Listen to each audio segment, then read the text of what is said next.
चित्रकूट जनपद में बार counselling of UP के रोक के बाद भी जिला बार एसोसिएशन का वार्षिक चुनाव कराने पर बार काउंसिलिंग ऑफ यूपी ने एल्डर्स कमेटी और चुनाव कमेटी के 8 सदस्यों को प्रैक्टिस करने पर रोक लगा दी है। आपको बता दें, चित्रकूट जिला बार एसोसिएशन का चुनाव के लिए 1 दिसंबर को नोटिफिकेशन जारी हुआ था, जिस पर एल्डर्स कमेटी और चुनाव कमेटी ने चुनावी प्रक्रिया को बढ़ाते हुए नियम विरुद्ध मतदाता सूची जारी की थी, जिस पर अधिवक्ताओं ने बार काउंसिलिंग ऑफ यूपी से शिकायत की थी, जिस पर बार काउंसिलिंग ऑफ यूपी ने मतदाता सूची को बिना संशोधित किए हुए चुनाव प्रक्रिया पर रोक लगा दी है। बावजूद इसके एल्डर्स कमेटी और चुनाव कमेटी ने नियम विरुद्ध राजापुर और मानिकपुर तहसील के अधिवक्ताओं के तहसील स्तर पर पंजीकृत होने के बावजूद भी उन्हें जिला बार एसोसिएशन में दर्ज कर लिया था और चुनाव की प्रक्रिया बढ़ाते हुए मतदाता सूची जारी कर दी, जिसके बाद नामांकन कराते हुए मतदान करवाया और आज फिर मतगणना की प्रक्रिया चल रही थी। तभी चुनाव प्रक्रिया को नियम विरुद्ध ठहराते हुए अधिवक्ताओं ने हंगामा काटना शुरू कर दिया। बावजूद इसके मतगणना पूरी होने के बाद जिला बार एसोसिएशन के जिलाध्यक्ष अशोक गुप्ता 9 वोट से जीत हासिल किए, जिस पर अधिवक्ताओं ने इस चुनाव को असंवैधानिक करार देते हुए जिला बार एसोसिएशन कार्यालय में जमकर हंगामा काटा और जीते हुए प्रत्याशियों को जीत का प्रमाण पत्र नहीं दिया और कार्यालय में ताला जड़ दिया। इसके बाद अधिवक्ताओं ने बार काउंसिलिंग ऑफ यूपी से शिकायत की, जिस पर बार काउंसिलिंग ऑफ यूपी ने रोक के बावजूद चुनाव कराने पर एल्डर्स कमेटी और चुनाव कमेटी के 8 अधिवक्ता सदस्यों को प्रैक्टिस करने पर रोक लगा दी और उन्हें 5 जनवरी को बार काउंसिलिंग ऑफ यूपी के कार्यालय पर स्पष्टीकरण के साथ तलब किया, जिसके बाद जिले के अधिवक्ताओं ने एल्डर्स कमेटी और चुनाव कमेटी के अध्यक्ष पद के प्रत्याशी अधिवक्ता अशोक गुप्ता से सांठ काटकर चुनाव कराने का गंभीर आरोप लगाया है। अधिवक्ताओं का कहना है कि पहली बार तो बार एसोसिएशन का चुनाव नियम विरुद्ध कराया गया, वह इस चुनाव को नहीं मानते और न ही जीते प्रत्याशी को अपना अध्यक्ष मानेंगे। चित्रकूट से अन्नू मिश्रा की खास रिपोर्ट। यहाँ वार्षिक चुनाव होते हैं अधिवक्ता संघ का। उस अधिवक्ता संघ के वार्षिक चुनाव 2024-25 का चुनाव होना था, जिसका नोटिफिकेशन जो है 1 दिसंबर से जारी हुआ। इसके बाद जो है वोटर लिस्ट ड्यूज जमा होती है, उस ड्यूज के आधार पर जो है फिर वोटर लिस्ट का प्रकाशन होता है, फिर ऑब्जेक्शन का समय होता है। इस दौरान जो है जो हमारे यहाँ के प्रत्याशी रहे सुरेश प्रभु जी, वो अध्यक्ष पद के प्रत्याशी थे, और राजकुमार यादव जी जो महासचिव पद के प्रत्याशी थे, उनका एक प्रार्थना पत्र हम लोगों के पास आता है। हम लोग मतलब ये है कि मैं जिला अधिवक्ता संघ का सेक्रेटरी हूँ कि भाई यह वोटर जो है अवैध रूप से जो तहसील राजापुर के हैं, तहसील मानिकपुर के हैं या जिला कर, इन लोगों ने अपना संघ बना लिया है। वहाँ के जो है संघ के जो पदाधिकारी हैं और इन लोगों ने अपना नाम जिला अधिवक्ता संघ की वोटर लिस्ट में लिखवा लिया है। हमने कहा कि भाई देखो, चूंकि अब ये पावर हम लोगों का नहीं है, लेकिन चलिए आप लोग दरखास्त दीजिए और हम एल्डर कमेटी के चेयरमैन और चुनाव अधिकारियों से बात करते हैं। वार्ता करने के दौरान उन लोगों ने एक सिरे से खारिज कर दिया, वोटर लिस्ट का प्रकाशन हो जाता है। इसके बाद प्रत्याशी जो है आक्रोशित हुए। हमने कहा आप रिटर्न में प्रार्थना पत्र दीजिए, और रिटर्न में प्रार्थना पत्र लेके मैंने एल्डर कमेटी के चेयरमैन श्री बुआराम शुक्ला जी को व्यक्तिगत रूप से रिसीव करवाया कि इस पर विचार करिए और वोटर लिस्ट का संशोधन कर लीजिए, जिससे विवाद ना हो सके। लेकिन उनके द्वारा मनमानी तरीके से, अपनी हठ धर्मिता से, और उन्होंने चुनाव प्रक्रिया को जारी रखा। इसी बीच इसी प्रार्थना पत्रों पर हमने यूपी बार को भेज दिया कि भाई यहाँ की एल्डर कमेटी सर्वोपरि है चुनाव कराने के लिए, और वो हमारा कहना नहीं मान रही, और यहाँ जो है हमारा अधिवक्ता साथी आक्रोशित है। यहाँ पर जो है बाहरी वोटरों का नाम घुस गया है। तो उन्होंने 1 बार 1 वोट के सिद्धांत को लागू करते हुए और इस अधिकारिता से 19/12/24 को एक आदेश जारी किया, 24 को। और आदेश में उन्होंने ये कहा कि 1 बार 1 वोट के सिद्धांत को देखते हुए आप जो है अभी किसी भी तरह की कार्रवाई को स्थगित कर दीजिए और अपना वोटर लिस्ट संशोधन कर लीजिए, चुनाव करा लीजिए, और दिनांक 5/1/25 को यहाँ के अधिवक्ता संघ के अध्यक्ष मंत्री साक्ष्य के साथ व एल्डर कमेटी के चेयरमैन और चुनाव अधिकारी अपने साक्ष्य के साथ उपस्थित हों। लेकिन एल्डर कमेटी द्वारा ये नहीं किया गया, और हम लोग प्रयास करते रहे कि भाई देखिए हमारी मात्र संस्था है यूपी बार काउंसिल, आप उसका पालन क्यों नहीं कर रहे। इसका वो मतभेद भी मानते रहे।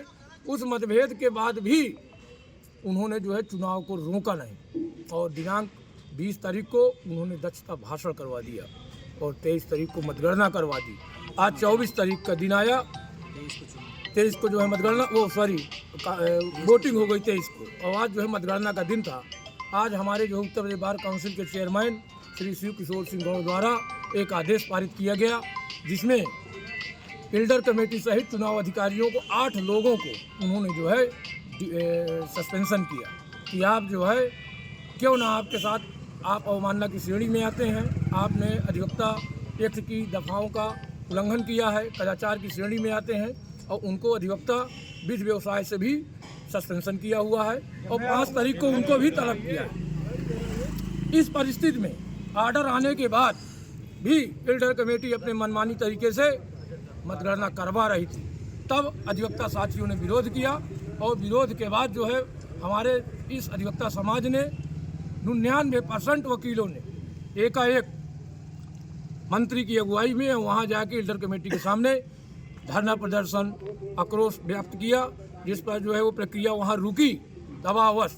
लेकिन हमें आज भी शंका है कि कभी ये चुनाव अधिकारी एक उद्योगपति के सामने ऐसा न कर बैठे कि चोरी ये प्रमाण पत्र भी दे दे। इस बात को लेके हमारा पूरा समाज आज हमने एक जो है कार्रवाई रजिस्टर में पूरा बाकायदा हमने अपना जो है कार्रवाई की है, और उसकी जनरल बॉडी बुलाई है, आम सभा हुई, उस पर एक सहमत बनी, और उसकी कॉपी हमने जो है अपने सभी समाचार पत्र में जो है प्रकाशित किया। ठीक, क्या नियम विरोध चुनाव हुए? हमारे मंत्री जी ने जो चुनाव की प्रक्रिया के दौरान अनियमितताएं थी उसको आपको बता ही दिया है। मतदाता सूची हमारी गलत है, और उस गलत मतदाता सूची का विरोध आम अधिवक्ता कर रहा है, लेकिन एल्डर कमेटी और निर्वाचन समिति के लोग पता नहीं किन कारणों से किनके दबाव पर उसी पर चुनाव कराने में आमादा रहे, और उन्होंने चुनाव संपादित भी कराया। आज भी मतगणना के दौरान लोगों ने आपत्तियां किया, और ये मतदाता सूची संशोधन के लिए बार काउंसिल ने लिखा था, चुनाव भी रोका था, लेकिन एल्डर कमेटी ने उसको नहीं माना। आज एल्डर कमेटी को सस्पेंड कर दिया गया, उनको कदाचार का दोषी मानते हुए विधि व्यवसाय पर रोक लगा दी गई अनिश्चित समय के लिए। जब वो किसी तरह के विधि व्यवसाय के रूप में अधिकृत नहीं है, तो न वो एल्डर कमेटी के मेंबर है, न वो चुनाव समिति के मेंबर है। उनके द्वारा कोई भी कार्य अगर किया जाता है दोपहर 1 बजे के बाद, तो वो अवैध है, चाहे मतगणना हो चाहे जो कुछ हो। तो क्या मांग है आप लोग की? हमारी मांग जो बार काउंसिल का आदेश है उसका पालन हो, मतदाता सूची बने, जो नॉन प्रैक्टिसिंग अधिवक्ता है यहाँ बतौर सदस्य मतदाता के रूप में दर्ज हैं, उनको बाहर किया जाए।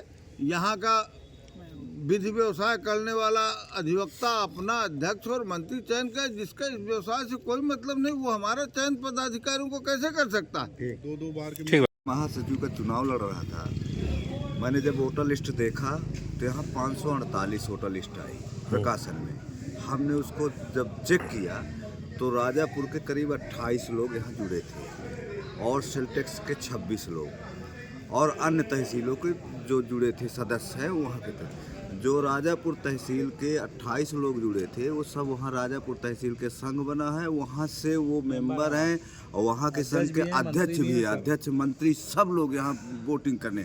इसमें हमने आपत्ति दिया कि इन लोगों को सेल्टेक्स का, राजापुर संघ का, मानिकपुर का जो संघ बना, इन लोगों का नाम काट दिया जाए। मगर कोई एल्डर कमेटी द्वारा जो चुनाव जितने भी अधिकारी द्वारा कोई कार्रवाई नहीं की गई थी। फिर हमने इनसे कहा कि भाई नाम जुड़ा रहने दो, इन्होंने पैसा जमा किया है, नाम जुड़ा रहे, इनको वोटिंग अधिकार मत दो। मगर इन्होंने एक बार काउंसिल से लेटर आया, लेटर आने में रोका गया कि चुनाव जब तक वोटर लिस्ट संशोधित नहीं होती तब तक इसको रोक दिया जाए। मगर एल्डर कमेटी ने कहा हम चुनाव कराएंगे, मनमानी तरीके से चुनाव कराया।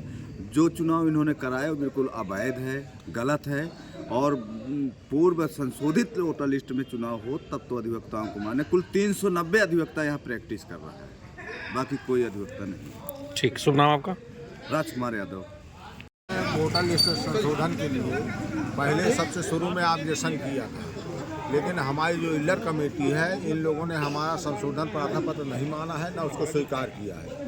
जो सेल टैक्स वाले थे उनका अलग से रजिस्ट्रेशन है, उनके अलग से संघ है और उनका अध्यक्ष और सचिव है, सब नियुक्त है। मेरे सब लिस्ट लगा के मैंने देने के बावजूद भी इल्लर कमेटी ने उसको संशोधन नहीं किया है।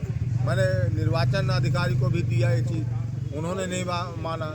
मैंने सचिव को भी दिया, अपने जो भूतपूर्व सचिव रहे उन्होंने आदेश करके निर्वाचन कमेटी को दिया। हाँ, वर्तमान सचिव जो है उन्होंने आदेश करके दिया था इल्लर कमेटी को और निर्वाचन अधिकारी को, लेकिन उन्होंने एप्लीकेशन लेने से मना कर दिया। मैंने तीनों जगह की लिस्ट लगाई थी, बिके हुए थे, इस वजह से उन्होंने हमारी एप्लीकेशन लेने से मना कर दिया। राजापुर तहसील और मानिकपुर तहसील और टैक्सेशन के जो है करीब 23 आदमी, ये सब लोग जुड़े हुए हैं। राजापुर के 28 वोटर यहाँ जुड़े हैं, उनका अलग से संघ बना हुआ, उनका अलग से रजिस्ट्रेशन है। जो अध्यक्ष रहे, हाँ, अध्यक्ष रहे वो भी यहाँ वोटर लिस्ट में शामिल है। तो इतनी बड़ी घोर अनियमितता होने के बावजूद भी इल्लर कमेटी के द्वारा जो है निर्वाचन कराया गया है, जो कि अवैध है, गलत है। क्या जो आज चुनाव हुआ तो क्या इसको आप लोग मानेंगे? चुनाव अब इल्लर कमेटी करा रही तो हम मानने को तैयार थोड़ी हैं, लेकिन अब इल्लर कमेटी कहने के आधार पर निर्वाचन कराया गया है, बस। ठीक। आप मंत्री जी ने हमारा पूरा विस्तार से बता दिया है। ये मामला ऐसा है कि ये जो अशोक गुप्ता है, राजापुर बार एसोसिएशन का स्वयं का रजिस्ट्रेशन, मानिकपुर बार एसोसिएशन का स्वयं का रजिस्ट्रेशन और सेल्टेक्स वालों का स्वयं का रजिस्ट्रेशन है। ये उन लोगों के नाम के बल पर, जबकि आपत्ति हुई, सब विस्तार से बता ही दिया।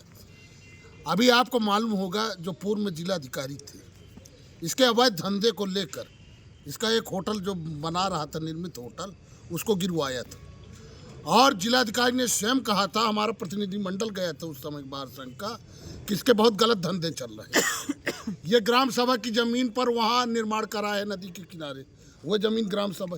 ये सब से बचने के लिए इसने, ये काले कारनामे वाला व्यक्ति है और इसने बार संघ के चुनाव को विवादित पैदा कर दिया है और इसको इल्डर कमेटी के चेयरमैन ने ना इसको प्रमाण पत्र दिया है और ना यहाँ का अधिवक्ता इसको अध्यक्ष मानने को तैयार है। ये अध्यक्ष नहीं है, ये फर्जी घूम रहा है।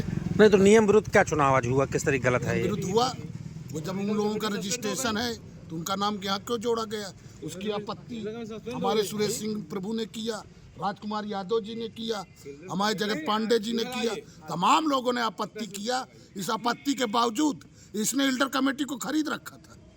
ये पैसे के बल पर इल्डर कमेटी को खरीदता है, पैसे के बल पर ये चुनाव जीतना चाहता है। इसने अपने विद्यालय में, जहाँ सरस्वती का मंदिर, चुनाव इसलिए हुआ है कि इसने क्या कहते हैं, राजापुर, मानिकपुर और अन्य लोगों को जो यहाँ व्यवसाय कर रहे हैं, कोई दाढ़ी बना रहा है, कोई जूता पॉलिश कर रहा है, इन लोगों के भर के अशोक गुप्ता क्या कहते हैं, उनका 300 ड्यूज कटाया और 300 लोगों को गांव-गांव जाके एक लिफाफा जिसमें 1500 रुपया और 4 मालपुआ का डिब्बा उनको देकर इसने इतनी गंदी हरकत संघ में फैलाया है कि जो ये निंदनीय है। इसको जीवन में कभी संघ में नहीं बैठने देंगे। सारा अधिवक्ता एक है और ये गंदे आदमी को क्या कहते हैं, हम निंदा करते हैं, इसका बहिष्कार करते हैं और ऐसे आदमी को क्या कहते हैं, अगर बैठने की कोशिश किया तो ये चरित्रहीन आदमी है। ये देखिए, चुनाव में कई लोगों को आश्वासन लोग दे रहा था कि मैं अध्यापका पेश करूंगा, पैसा दूंगा, मुर्गा दारू करवाऊंगा। ये साला इतना गंदा आदमी कहीं अगर बाहर में बैठ गया तो हम लोगों का स्तर जो है उठ